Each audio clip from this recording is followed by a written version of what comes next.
Hi అండి. ఛత్తీస్‌గఢ్‌లోని చిత్రగూడ water ఫాల్స్‌కి చూడడానికి వెళ్ళానని చెప్పాను కదా! ఫస్ట్ అయితే సాయిబాబా టెంపుల్‌కి అయితే తీసుకుని వెళ్లారు.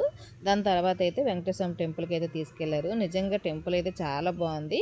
ఇక్కడ చూడండి అగరబత్తుల స్టాండ్ అయితే ఎలా రెడీ చేశారో, దీపం పెట్టుకోవడానికి స్టాండ్ కూడా సెపరేట్‌గా చేశారనమాట. దాని తర్వాత ఇక్కడ కూడా ఎర్లీ మార్నింగే వెళ్ళడం వల్లే ఇంకా గుడికి అయితే పూజ అయితే చేస్తున్నారు. తొలి పూజ అవుతుందంట. 5 నిమిషాల సేపు వెయిట్ చేయమని చెప్పారు. బయట నుంచి దర్శనం చేసుకుని వెళ్ళిపోదాం అనుకున్నాం కానీ 5 నిమిషాలే కదని చెప్పేసి మొత్తం గుడి మొత్తం చూసుకున్నాము. ఇక్కడ చూడండి ఉండిలో డబ్బులు వేసిన పని లేదు, డైరెక్ట్గా ఫోన్పే చేసి వచ్చంట. అక్కడ ఫోన్పే కార్డు కూడా పెట్టేశారు. ఇదేదో బాగుంది కదా, చిల్లర లేకపోయినా డైరెక్ట్గా ఫోన్పే చేసి వచ్చి అనిపించింది నాకైతే మాత్రం. మొత్తం గుడి మొత్తం అయితే మాత్రం వీడియో అయితే షూట్ చేసుకున్నాను. గుడి అయితే చాలా బాగుంది, చాలా అందంగా అనిపించింది. మేము వెళ్ళే టైంకి ఇంకా నైవేద్యం పెడుతున్నారు దేవుళ్ళకి అయితే మాత్రం ఇక్కడ. ఆ తర్వాత అయితే మాత్రం కొంచెం ముందుకెళ్తే పెద్ద చిన్న చిన్న కుండలు కనిపిస్తాయి. అవి చూడండి. ఈ కుండలు అయితే మాత్రం మొన్న వైకుంఠ ఏకాదశి రోజు అయితే మాత్రం ఈ కుండల్లో నైవేద్యం వండిసి అన్నదానం చేస్తారంట. ఇక్కడైతే మాత్రం ఇలాగే వండి చేసి పెడతారని చెప్పారు. మా వేనాతన్ని అడిగితే అదే చెప్పారనమాట. దాని తర్వాత వెనకాతలు ఇక్కడ పారాయణ చేస్తారంట.